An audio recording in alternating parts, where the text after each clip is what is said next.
Assalamualaikum students. Starting with the name of Allah. I hope you are fine. Now last हम लोगों का unit number 7 complete हो गया है, which is matter and it's states. आज हम लोग जो यूनिट स्टडी करेंगे वो है unit number 8 which is thermal properties of matter. Matter की फर्दर प्रॉपर्टीज़, थर्मल प्रॉपर्टीज़ का हम लोग स्टडी करेंगे. First topic is temperature and heat. Temperature and heat दो एक अलग वर्ड्स हैं जिनका सेम मीनिंग नहीं है. आज हम लोग यहाँ पे इन दोनों को डिस्कस करेंगे. फर्स्ट हम लोग टेम्परेचर के बारे में स्टडी करते हैं. टेम्परेचर क्या? Temperature of a body is the degree of hotness और कोल्डनेस ऑफ द बॉडी. किसी भी बॉडी के ठंडा या गर्म होने की मिकदार, क्वांटिटी को, कोल्डनेस और हॉटनेस की क्वांटिटी को हम लोग टेम्परेचर कहते हैं. इट्स मीन कोई एक रूम टेम्परेचर पे आप देख लें, एक बॉडी का अगर हम लोग टेम्परेचर चेक करते हैं तो वो कितना है, जस्ट चेक करते हैं तो हम लोग मेजर करते हैं तो देखते हैं वो 97 है. जैसे अगर आप लोग एक कैंडल लें तो कैंडल को का जब फ्लेम के ऊपर आप हैंड रखेंगे तो आपको वो हॉटनेस फील होगी. इट्स मीन उसका टेम्परेचर ज़्यादा है. इसे से आप आइस क्यूब लें तो आप देखेंगे आइस क्यूब का टेम्परेचर, अब हम लोग कहेंगे उसे कोल्ड है. कोल्ड मीन ये नहीं उसका टेम्परेचर राइज है, इट्स मीन उसका टेम्परेचर लो है. एक मखसूस पॉइंट से भी उसका टेम्परेचर लो है तो वो कोल्ड है. उसको हम लोग हाथ से मुश्किल से छू सकते हैं. जस्ट बहुत ज़्यादा गर्म चीज़ और ठंडी चीज़ को हम लोग अपने हाथों से छू नहीं सकते. इसे हमें या तो हमारे हाथ जल जाएंगे या हमें बहुत ज़्यादा ठंडक हाथ में महसूस होगी, हम लोग उस चीज़ को पकड़ नहीं सकते. इसके लिए हम कोई भी अदर ऑब्जेक्ट यूज़ करते हैं. और टेम्परेचर कभी भी रिलायबल नहीं होता है. इट्स मीन इसके वैल्यू कभी भी कांस्टेंट नहीं रहती, ये चेंज होती रहती है. एक रूम टेम्परेचर आप ह्यूमन बॉडी का टेम्परेचर लेते हैं, अगर बिफोर 1 मिनट वो 97 था तो आफ्टर 1 मिनट आप देखेंगे उसका 98 होगा या 100 होगा. ठीक है. इट्स मीन टेम्परेचर कभी भी किसी बॉडी का रिलायबल नहीं रहता, कांस्टेंट उसकी वैल्यू नहीं रहती, ये अनरिलायबल होता है. ठीक है. अब यहाँ पे हम लोगों को टेम्परेचर का कॉन्सेप्ट समझने के लिए 2 पॉइंट्स हमें गिवन है. 1 point is thermal contact and other one is thermal equilibrium.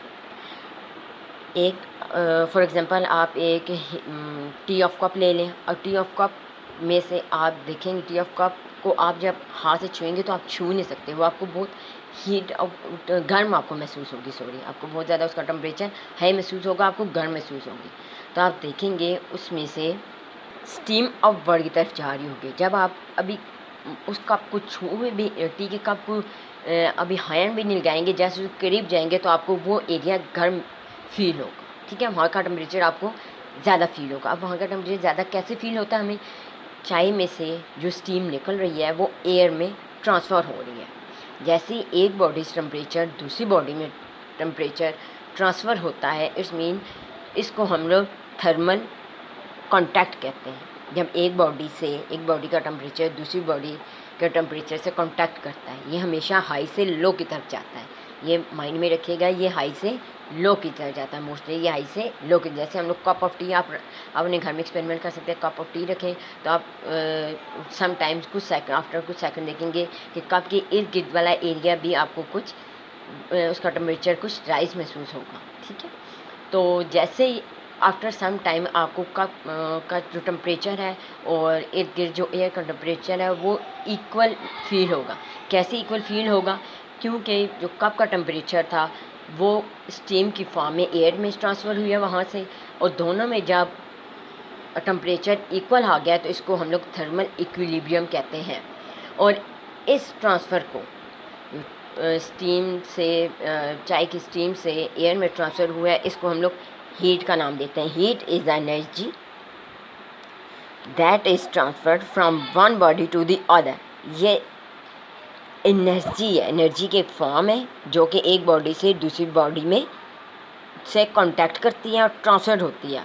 और जब तक इनमें डिफरेंस रहता है दोनों बॉडी के टेम्परेचर में, तो ट्रांसफ़र होती रहती है. जैसे ये दोनों में टेम्परेचर सेम हो जाता है, इसको हम लोग थर्मल इक्विलिब्रियम कहते हैं. वहाँ पे ये स्टॉप हो जाती है. ठीक है.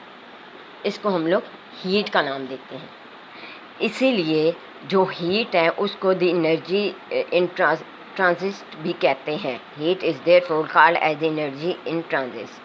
Once heat enters a body, जब हीट किसी बॉडी में एंटर होती है, it becomes its internal energy and no longer exist as heat energy. Heat energy के पर नहीं रहती, उसके इंटरनल एनर्जी की फॉर्म में चेंज हो जाती है।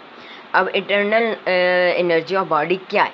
The sum of kinetic energy और पोटेंशियल एनर्जी का सम किया जाए, जिसका एसोसिएटेड किसके साथ इसका लिंक होता है? विद द एटम्स, एटम के साथ, मॉलिक्यूल के साथ and particle of body is called its internal energy. अब बहुत ज़्यादा कोल्ड एरिया में जाए तो आप देखेंगे वहाँ पे हमें ठंडक महसूस होती है।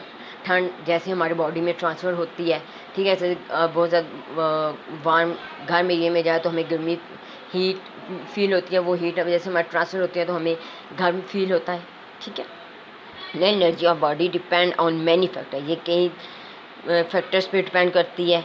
As the mass of the body, kinetic and potential energies of molecules, इन सब पे डिपेंड कर रही होती है। आई होप आपको आज का टॉपिक समझ आ गया होगा। जस्ट टेम्परेचर एंड हीट दोनों अलग अलग वर्ड्स हैं, डिफरेंट वर्ड्स हैं, इन दोनों के मीनिंग्स भी अलग है, एक दूसरे से रिलेटेड तो है, रिलेशन तो है, लेकिन दोनों के मीनिंग्स अलग है। Temperature is the quantity of hotness and coldness, but heat is the energy that transfer one body to another body। I hope आपको समझ आ गया होगा। टेक केयर, अल्लाह हाफिज़।